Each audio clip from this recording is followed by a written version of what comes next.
Eco plus का नया आविष्कार Eco plus hexa power TMT इसकी प्रीमियम क्वालिटी व उन्नत जंग रोधक क्षमता दे बेजोड़ मजबूती। इको प्लस सीमेंट और स्टील, इस पर है देश को भरोसा। खुदी को आजमाया है तो ये अंदाज आया। तुम में भी मैं हूं शिव प्लस पान मसाला। जब पशुओं को मिलेगा प्यार और मिल्को मोर पशु आहार तो दूध बहेगा, मुनाफा बढ़ेगा। मिल्को मोर पशु आहार खुदी को। और बुलेटिन की शुरुआत बड़ी खबर के साथ करेंगे। सपा के राष्ट्रीय अध्यक्ष अखिलेश यादव का बदायूं दौरा है। बड़ी खबर आपको बता रहे हैं, अखिलेश यादव 2 जनसभाओं को बदायूं में संबोधित करेंगे। साहिसवान विधानसभा के कस्बा इस्लामपुर नगर में पहली जनसभा करेंगे, वहीं दूसरी जनसभा बदायूं के एआरटीओ कार्यालय के पास होगी। 2017 में बीजेपी ने बदायूं की 6 में से 5 सीटों पर जीत हासिल की थी, जबकि सपा के खाते में केवल 1 सीट पहुंची थी। बड़ी और अहम जानकारी आप तक पहुंचा रहे हैं। बदायूं में आज अखिलेश यादव का दौरा है, वो बदायूं में 2 जनसभा को संबोधित करेंगे। बड़ी और अहम जानकारी आप तक पहुंचा रहे हैं। आपको बताते चले कि सपा के राष्ट्रीय अध्यक्ष अखिलेश यादव का बदायूं दौरा है और अखिलेश यादव 2 जनसभा को संबोधित करेंगे। साहिसवान विधानसभा के कस्बा इस्लाम नगर में पहली जनसभा होगी, वहीं दूसरी जनसभा की बात करें तो बदायूं के एआरटीओ कार्यालय के पास दूसरी जनसभा होगी। 2017 की अगर बात करें तो बीजेपी के खाते में 5 सीटें आई थी, जबकि समाजवादी पार्टी के खाते में 1 सीट पहुंची थी। और इस खबर पर ज्यादा जानकारी के साथ हमारे संवाददाता सौरभ सीधा जुड़ गए हैं हमारे साथ। सौरभ, आज अखिलेश यादव की बदायूं में जनसभा है, तो क्या कुछ अपडेट है? मैं आपको बताऊं, आज अखिलेश यादव की बदायूं में 2 जनसभाएं हैं, जिसमें एक जो है साहिसवान विधानसभा क्षेत्र के इस्लामनगर कस्बे में है और उसके बाद दूसरी बदायूं में है। तो पहली जनसभा जो है अखिलेश यादव की बदायूं के इस्लामनगर कस्बे में है और वो इस्लामनगर कस्बे में जनसभा संबोधित करने के बाद में बदायूं आएंगे और अपनी दूसरी जनसभा को संबोधित करेंगे। जी सौरभ, कितनी देर में अखिलेश यादव पहुंच रहे हैं बदायूं? अखिलेश यादव तो पहला जनसभा जो है बदायूं के इस्लामनगर कस्बे में है और वहाँ से वो पहुंच चुके हैं, चल रही है। बदायूं शहर के अंदर जो है दूसरी जनसभा होगी और उम्मीद की जा रही है 1 बजे और 1:30 बजे समय दिया गया है। अब देखना ये होगा कि जनसभा कितने बजे होती है। चलिए, तमाम जानकारी साझा करने के लिए बहुत बहुत शुक्रिया आपका सौरभ। चलिए, अगली खबर का रुख करेंगे। चिकित्सा शिक्षा मंत्री विश्वास सारंग ने प्रेस वार्ता में ब्लैक फंगस से महिला की मौत पर बोले हैं और उन्होंने कहा है कि 6 तारीख को म्यूकर के बाद अस्पताल में भर्ती हुई थी महिला। वहीं महिला गहरी डायबिटीज से पीड़ित थी। महिला उसे कोविड हिस्ट्री नहीं थी, ना ही कोविड के लक्षण थे। ब्लैक फंगस के लक्षण ब्रेन तक पहुंचे थे, इसलिए वेंटिलेटर पर ले जाना पड़ा और जिसके बाद दुखद मृत्यु हो गई। तो बड़ी और अहम जानकारी आप तक पहुंचा रहे हैं भोपाल से, जहां पर आपको बताते चले कि एक महिला की ब्लैक फंगस के कारण मौत हो गई, क्योंकि ब्लैक फंगस उसके ब्रेन तक पहुंच गया, जिस कारण उसकी मौत हो गई है।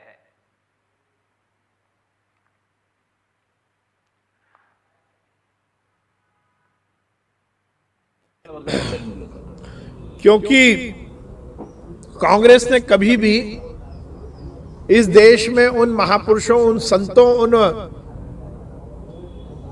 लोगों को याद नहीं किया जिन्होंने समाज की एकता, अखंडता के लिए काम किया।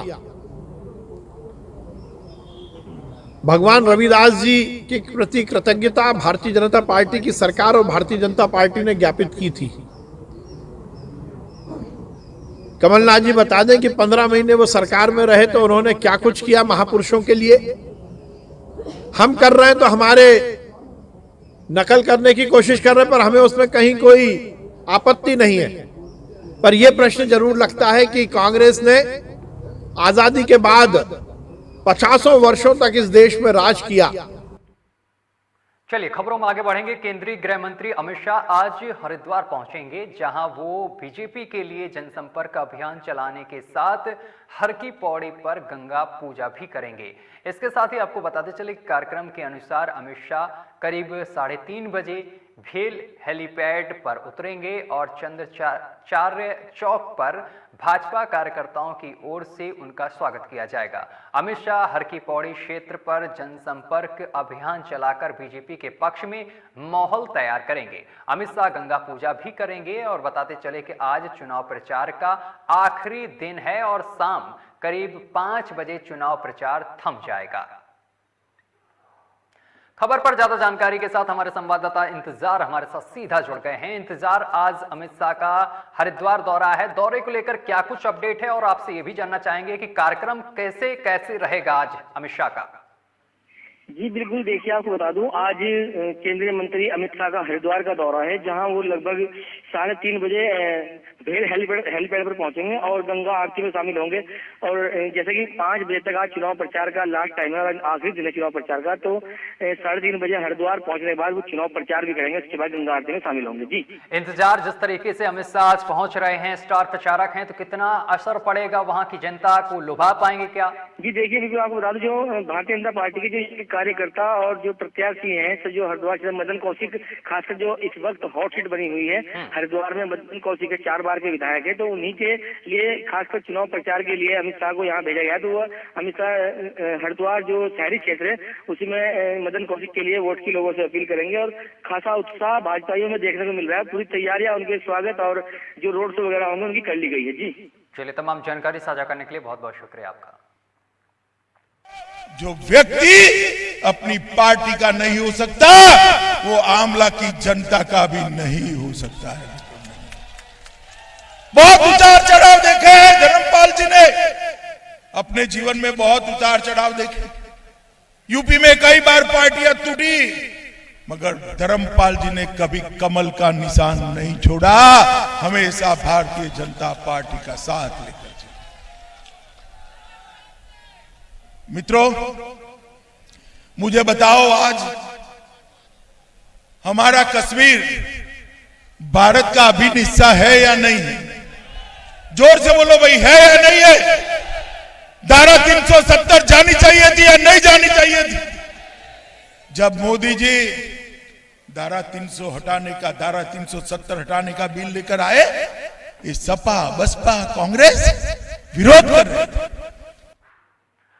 और इंदौर के ग्राम झलरिया के अवध धाम में 7 दिवसीय प्राण प्रतिष्ठान महोत्सव का आयोजन किया गया है, जिसमें श्री राम दरबार लक्ष्मी नारायण और शिव परिवार की स्थापना की जाएगी। वहीं लगभग 1 करोड़ की लागत से भव्य मंदिर का निर्माण किया, जिसका निर्माण पूर्व सरपंच शंकर पटेल और समस्त ग्रामवासियों द्वारा किया गया है। और इस अवसर पर 7 दिवसीय संगीतमय भगवत कथा का आयोजन भी किया जा रहा है, जिसमें कथावाचक कथाचार्य कदवाशा धाम के ज्ञानी जी महाराज के श्री मुख से भागवत भक्त कथा का प्रारंभ हो रहा है। तो आपको बताते चले कि 1 करोड़ की लागत से मंदिर का निर्माण किया गया है। ग्रामवासियों ने इस मंदिर का निर्माण किया गया है। इस धार्मिक महोत्सव में समस्त ग्रामवासी बड़े ही उत्साह के साथ शामिल होकर उत्सव का आनंद ले रहे हैं और सभी मूर्तियों की विधिवत प्राण प्रतिष्ठा 14 फरवरी को पंडित ब्राह्मणों के। और इस खबर पर ज्यादा जानकारी के साथ वाजिद अली कुरैशी हमारे साथ सीधा जुड़ गए हैं। वाजिद, 1 करोड़ की लागत से मंदिर का निर्माण किया गया है। वाजिद, आवाज पहुंच रही है आप तक? जी जी बिल्कुल पहुंच रही है। यह मंदिर ग्राम झलरिया में अवध धाम में 7 दिवसीय प्राण प्रतिष्ठा महोत्सव में आयोजन किया जा रहा है, जिसमें श्री राम दरबार लक्ष्मी नारायण एवं शिव परिवार की स्थापना की जाएगी। लगभग 1 करोड़ की लागत से भव्य मंदिर का निर्माण किया गया है और इसका निर्माण पूर्व सरपंच शंकर पटेल एवं समस्त ग्रामवासियों के सहयोग से हुआ है। जी, और ये कार्यक्रम कब तक चलने वाला है, जो कथा भी चल रही है इस दौरान यहाँ पर? जी, यह कार्यक्रम 14 फरवरी तक चलेगा और इसके अंदर 7 दिवसीय कार्यक्रम था। ये 7 दिवस से चल रहा है। 14 फरवरी को पंडित एवं ब्राह्मणों के सानिध्य में वैदिक मंत्रोच्चारण के साथ संपन्न किया जाएगा। चलिए, तमाम जानकारी साझा करने के लिए बहुत बहुत शुक्रिया आपका। लगभग 1 करोड़ के लगभग पहुंच चुकी है। और क्योंकि जैसा कि आप देख सकते हैं कि बहुत ही भव्य प्रांगण है। और मतलब जितना में, क्योंकि हम राजनीतिक फील्ड से जुड़े हुए लोग हैं, तो आसपास हम लोग निरंतर घूमते रहते हैं, तो कहीं भी इतना अच्छा भव्य मंदिर और इतनी अच्छी लोकेशन सामने, तालाब भी है, बड़ा सुकून मिलता है यहाँ आके लोगों को। और जब भगवान यहाँ विराज जाएंगे तो बिल्कुल आनंद की अनुभूति होगी सभी। ये जो मंदिर है, इसके विचार, ये हमारे पहले तो परिचय करा दो, ये हमारे गांव के मुखिया है, गांव के पटेल साहब है, शंकर सिंह जी सिसोदिया। इनके भाई श्री भगवान सिंह जी सिसोदिया, जिनका ब्रह्मलीन हुए थे उत्तराखंड में। आपने सुना होगा जब हादसा हुआ था, उसमें उनका स्वर्गवास हुआ था। यहाँ पर एक मंदिर, भव्य मंदिर बने, ये उनके विचार थे। और उन्हीं विचारों को साक्षात्कार किया हमारे शंकर सिंह जी सिसोदिया ने। और हमारे पंडित जी हैं आचार्य श्री गोपाल प्रसाद बिल्लोरे जी, जो यहाँ के मुख्य पुजारी भी रहेंगे। इनका बहुत बड़ा योगदान रहा है इसमें, उस विचार को पूरा करने के लिए। और अगली खबर भी इंदौर से सामने निकल कर आ रही है। Indore Lions club of pride एवं लायंस क्लब ऑफ इंदौर आकृति द्वारा गीता नगर में रक्तदान शिविर का आयोजन किया गया, जहां रेड क्रॉस सोसाइटी के प्रशिक्षित डॉक्टर एवं जटिल बीमारियों की जांच नाम मात्र शुल्क पर की गई है। और लायंस क्लब प्राइड के पवन अग्रवाल और लायंस क्लब आकृति की पूजा शर्मा ने बताया है कि शिविर में थायराइड कार्ड दूंगा और किडनी रोग, ब्लड प्रेशर और अन्य जटिल बीमारियों की जांच, जिनकी सामान्य खर्च 1200 से 5000 तक आता है, और ऐसे अभी बीमारियों की जांच मात्र 100 नाम मात्र शुल्क पर की गई है। और इस दौरान बड़ी संख्या में क्षेत्रवासी लोग पहुंचे और शिविर का लाभ लिया। जा रही है और क्या सुविधा है? हमारे गीतानगर गार्डन में टेस्ट चल रहे हैं। आसपास से कई क्षेत्रों से लोग आ रहे हैं और सब वो तारीफ करके जा रहे हैं कि सबने सराहना करी है इस पहल की कि हर कॉलोनी में ये अलग कार्य होना चाहिए, क्योंकि जो माहौल है उसको देखते हुए। और 50 के प्लस वाले भी कई लोग ये चाह रहे हैं कि अब हमारी सारी शरीर की जांचें हो जाना चाहिए। तो इस कैंप के जरिए सब लोग बहुत लाभान्वित हो रहे हैं और सब लोग तारीफ करके भी जा रहे हैं, बोल रहे हैं कि हर क्षेत्र में कॉलोनी के ये वाली जाँच होना चाहिए। बहुत रियायती दरों पर ये वाली जांच हो रही है। जो 3,500 की जांच होती है, 550 रुपए में हम लोग यहाँ पे करवा रहे हैं। मैं लायंस, पहले अपना परिचय दे दूं। मैं लायंस क्लब इंदौर प्राइड का अध्यक्ष लायन पवन अग्रवाल हूं। और हमारा लायंस क्लब के तहत काफ़ी कार्यक्रम चलते रहते हैं। और आज हमने शिविर यहाँ लगाया हुआ है, जिसमें 1200 रुपये की जांच जो होती है, जिसमें कि हृदय रोग है, किडनी है, लीवर है, इम्यूनिटी है, शुगर है, ये सब 100 रुपये में उपलब्ध हो रही है। और जो जांच 3,500 रुपये में होती, 3,500 रुपये में, जो कि विटामिन B12 है, D3 है, थायराइड है, वो मात्र 550 रुपये में उपलब्ध हो रही है। और लालकुआं में पूर्व मुख्यमंत्री हरीश रावत द्वारा कांग्रेस से लालकुआं विधानसभा में चुनाव लड़े जाने के बाद प्रदेश की हॉट सीट बनी लालकुआं में निर्दलीय उम्मीदवार भी किसी से कम नहीं है। बिंदु खाता 2 किलोमीटर मैदान में निर्दलीय प्रत्याशी पवन चौहान की सभा में हजारों की जन सैलाब देखने को मिला है। इस दौरान भाजपा से बागी हुए निर्दलीय प्रत्याशी पवन चौहान ने जनता के सामने खूब आंसू बहाए हैं। पवन चौहान ने कहा है कि पिछले 3 बार से विधायकी का टिकट मांग रहे हैं। भाजपा ने पवन चौहान का अपमान किया है। उन्होंने फूट फूट कर आंसू बहाते हुए जनता से उनका साथ देने की अपील की है। गौरतलब है कि लालकुआं विधानसभा में 13 उम्मीदवार मैदान में हैं, जिनमें कांग्रेस से हरीश रावत, भाजपा से डॉक्टर मोहन बिष्ट और कांग्रेस से बागी संध्या डालाकोटी और भाजपा से बागी पवन चौहान सहित कई उम्मीदवार मैदान में हैं। और इस खबर पर ज्यादा जानकारी के साथ मुकेश हमारे साथ सीधा जुड़ गए हैं। मुकेश, यहाँ पर निर्दलीय प्रत्याशी फूट फूट कर जनता के सामने रोए हैं और अपील की है वोट करने की पवन चौहान ने।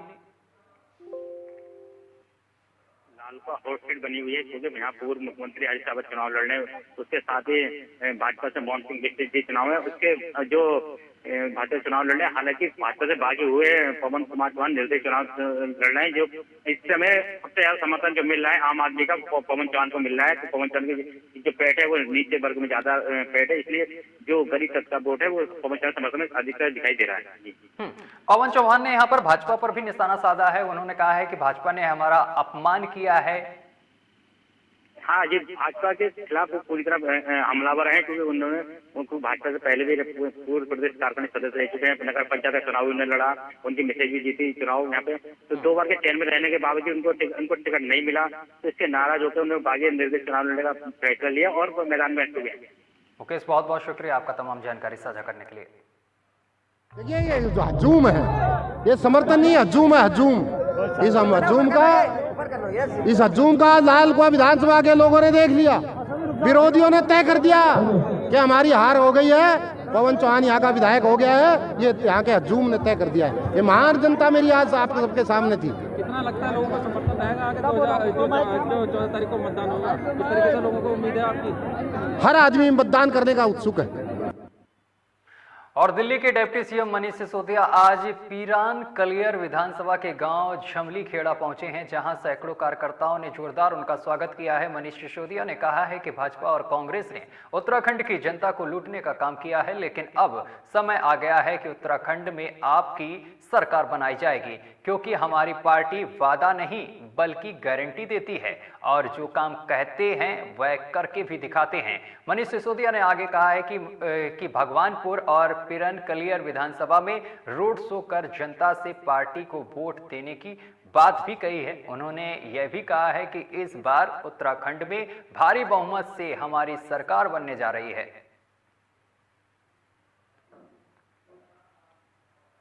और इस खबर पर ज्यादा जानकारी के साथ शहजाद राजपूत हमारे संवाददाता सीधा जुड़ गए हैं। शहजाद, आज डिप्टी सीएम पहुंचे हैं, इस दौरान उन्होंने क्या कुछ कहा है? भाजपा और कांग्रेस पर भी उन्होंने निशाना साधा है।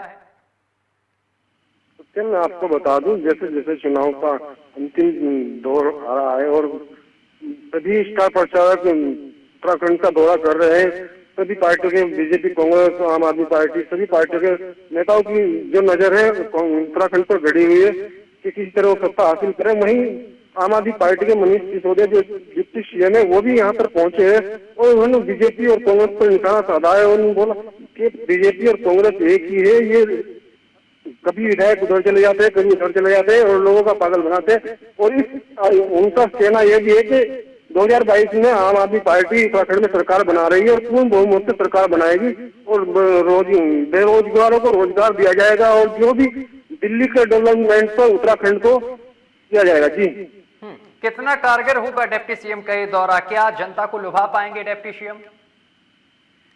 मैं आपको बता दूं, कहीं ना कहीं देखा तो जा रहा है कि पूरी ताकत झोंक की है आम आदमी पार्टी ने भी उत्तराखंड में अपनी सत्ता हासिल करने के लिए और जनता का समर्थन भी काफी देखने को मिल रहा है। लेकिन अब ये तो आने वाला वक्त 10 मार्च को ही तय करेगा कि किसकी झोली में कितनी सीट जाती है।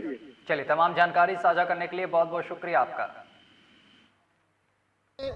विधायक अगर उसके कुछ चुने जाएं तो उनको तोड़ के भारतीय जनता पार्टी की फिर से सरकार बनवा दे। बीजेपी का आजकल एक ही काम रह गया है, कांग्रेस का एक ही काम रह गया है, बीजेपी की सरकार बनाओ योजना। और बीजेपी का एक ही काम है लूटना, लड़ना, झगड़ना, लड़ाना, झगड़ाना।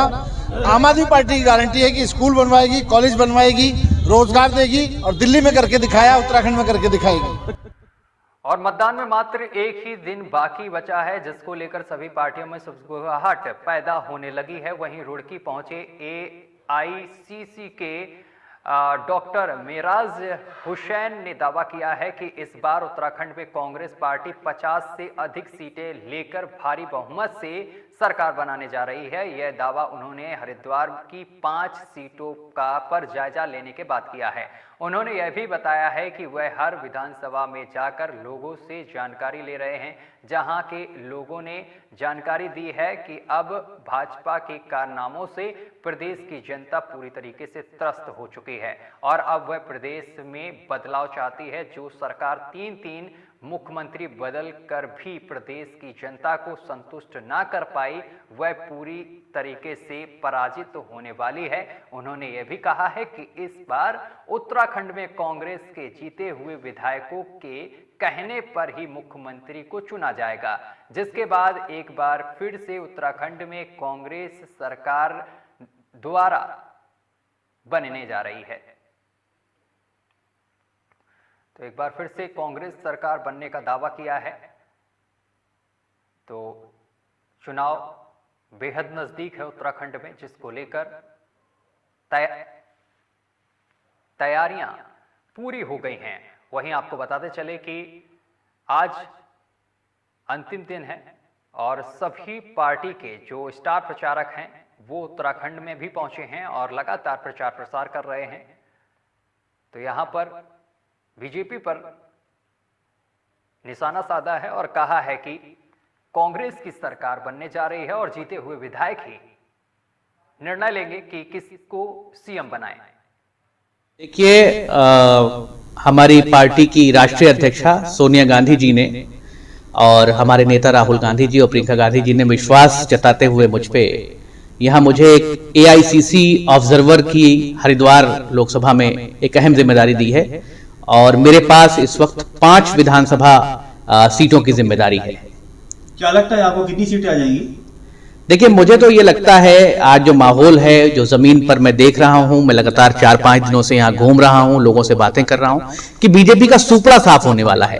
जिस प्रकार उन्होंने 3 तिगाड़ा काम बिगाड़ा वाली रणनीति पर 3 मुख्यमंत्री बदले और लोगों की अपेक्षाओं के बजाय अपने नेताओं की अपेक्षाएं पूरी करते रहे, ऐसा लगता है कि जनता ने अब मन बना लिया है कि सरकार को बदलना है। और मैं दलितों से मिला, शोषितों से मिला, वंचितों से मिला, अल्पसंख्यकों से मिला और अपने जो है बाकी शिक्षकों से मिला, छात्रों से मिला, डॉक्टरों से मिला, हर किसी ने यही कहा कि अब जो है इनको बदलना है। और अगली खबर शाहजहांपुर से सामने निकल कर आ रही है। शाहजहांपुर में विधानसभा पुवैया क्षेत्र के बसपा प्रत्याशी उदयवीर सिंह के समर्थन में बसपा के राष्ट्रीय महासचिव सतीश चंद्र मिश्रा ने गुटार के नक्शा बाजार में आयोजित कार्यक्रम में सपा और भाजपा पर जमकर निशाना साधा है। उन्होंने बसपा को सर्वहितैषी पार्टी बताते हुए कहा है कि अन्य पार्टियों की सरकारों ने सिर्फ जनता को ठगा है। भाजपा नौकरी और रोजगार का झांसा देकर सत्ता में आई, लेकिन उसने नौकरियां देने की बजाय उल्टा छीन ही ली हैं। जबकि बसपा के कार्यकाल में लोगों को रोजगार देने के साथ साथ विकास कार्य भी कराए गए हैं। वहीं बसपा पार्टी सर्वजन हितैषी, सर्वजन सुखाय की कल्याण प्रणाली पर कार्य करने वाली पार्टी है, जिसमें सभी वर्गों का सम्मान होता है। उन्होंने क्षेत्रीय जनता से बसपा पार्टी के पक्ष में मतदान करने की अपील की है। और इसी बीच शामली से बड़ी खबर सामने निकल कर आ रही है। शामली में आपको बताते चले कि ट्रेन से टकराकर युवक की मौत हो गई है। बड़ी खबर आपको बता रहे हैं शामली से, जहां पर आपको बताते चले कि ट्रेन की चपेट में आने से युवक की मौत हो गई है। शामली के कंधला रेलवे स्टेशन पर यह बड़ा हादसा हो गया है। पुलिस ने शव को कब्जे में लेकर पोस्टमार्टम के लिए भेज दिया है। दिल्ली से सहारनपुर जा रही ट्रेन से टकराकर युवक की मौत हुई है। मृतक की जेब में मिले हैं मोबाइल से शिनाख्त हो पाई है मृतक युवक। बड़ी और अहम जानकारी आप तक पहुंचा रहे हैं। सूचना से परिजनों में कोहराम मच गया है। मुजफ्फरनगर के गांव साठू नगला निवासी शुभम के रूप में मृतक की पहचान हुई है। बड़ी और अहम खबर आपको बता रहे हैं शामली से, जहां पर ट्रेन की चपेट में आने से एक युवक की मौत हो गई है, जिसके बाद सूचना पर पहुंची पुलिस ने शव को कब्जे में लेकर पोस्टमार्टम के लिए भेज दिया है। शामली से हम बड़ी खबर आपको बता रहे हैं। शामली के कंधला रेलवे स्टेशन पर यह हादसा हुआ है, जिसमें ट्रेन की चपेट में आने से एक युवक की मौके पर ही मौत हो गई है। पुलिस ने शव को कब्जे में लेकर पोस्टमार्टम के लिए भेज दिया है और युवक के जेब में मिले मोबाइल से मृतक की पहचान हो पाई है, जिसके बाद मृतक के परिजनों को पूरे मामले की सूचना दी है। सूचना मिलते ही परिजनों में कोहराम मच गया है। बड़ी और अहम जानकारी आप तक पहुंचा रहे हैं शामली से, जहां पर आपको बताते चले कि ट्रेन से टकराकर युवक की मौत हो गई है। शामली के कंधला रेलवे स्टेशन का ये पूरा मामला है और इस खबर पर ज्यादा जानकारी के साथ हमारे संवाददाता दीपक जुड़ गए हैं। दीपक, एक युवक ट्रेन की चपेट में आ गया जिसके बाद उसकी मौत हो गई, क्या कुछ पूरा मामला है, विस्तार से बताएं। जी आपको बता दें ये मामला सुबह का है जहां पर एक युवक की जो है मौत हो गई है, उसका एक्सीडेंट हुआ है, जिसको लेकर यहाँ पर एक बड़ी घटना देखने को मिली है।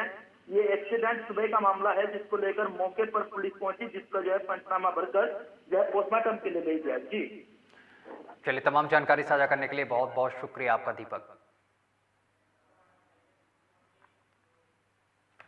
और बुलेटिन में अभी के लिए बस इतना ही। देश दुनिया की तमाम खबरें देखने के लिए देखते रहिए लोकमंच न्यूज।